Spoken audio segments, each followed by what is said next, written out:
90 words per minute from Punjab Law Reporter book. Start. Defendant company. Stop.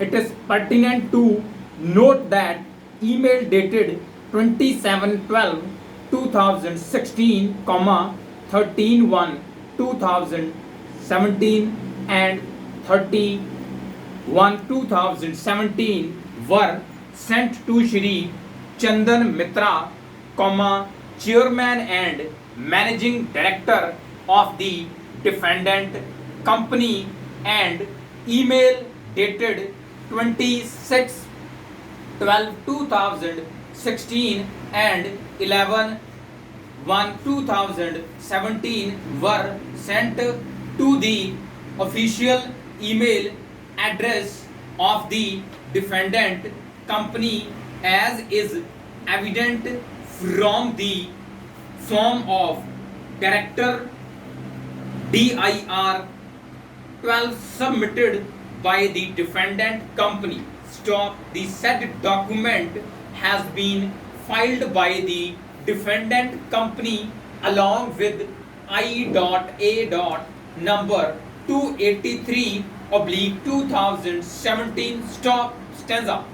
In the corresponding para of the reply filed by the appellant, a copy whereof is annexure A13 to the appeal, the appellant has averred as follows by the stop that the contents of para 2 are misleading, hence denied. Stop.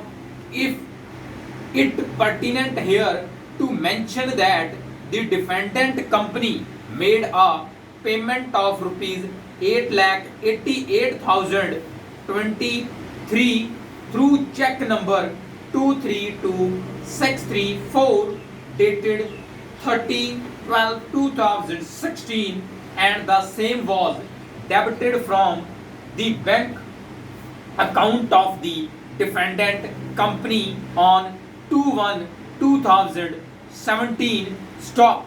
Photocopy of the check and bank statement is annexed herewith as annexure A4. Stop.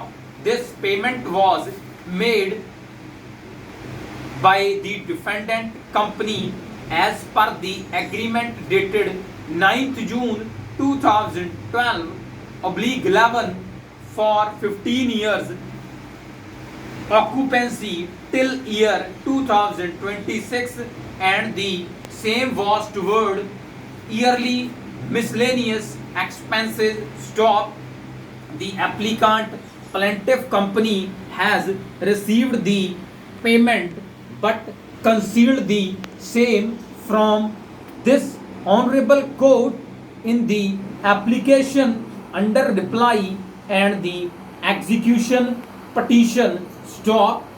This shows that the applicant is habitual of concealing the material facts before the court for its wrongful gain. Stop. Stanza. A bare perusal of the aforegoing pleadings shows that there is no specific denial of the fact by the appellant that a settlement was arrived at amongst the parties. Stop. It is not the case of the appellant that, but for the settlement agreement dated 11/11/2016, any other settlement agreement was ever arrived at amongst the parties.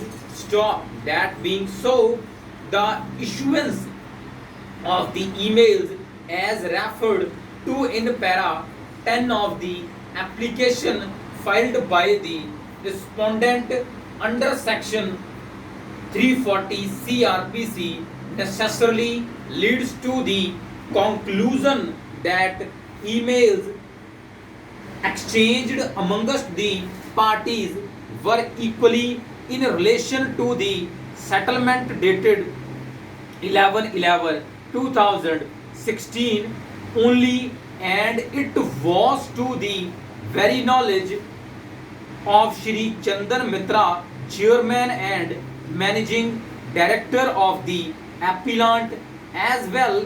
Stop the subject application and now the appeal primarily and predominantly proceeding on the premise that Shri O.P. Gupta was not authorized to either contest the suit or at the settlement.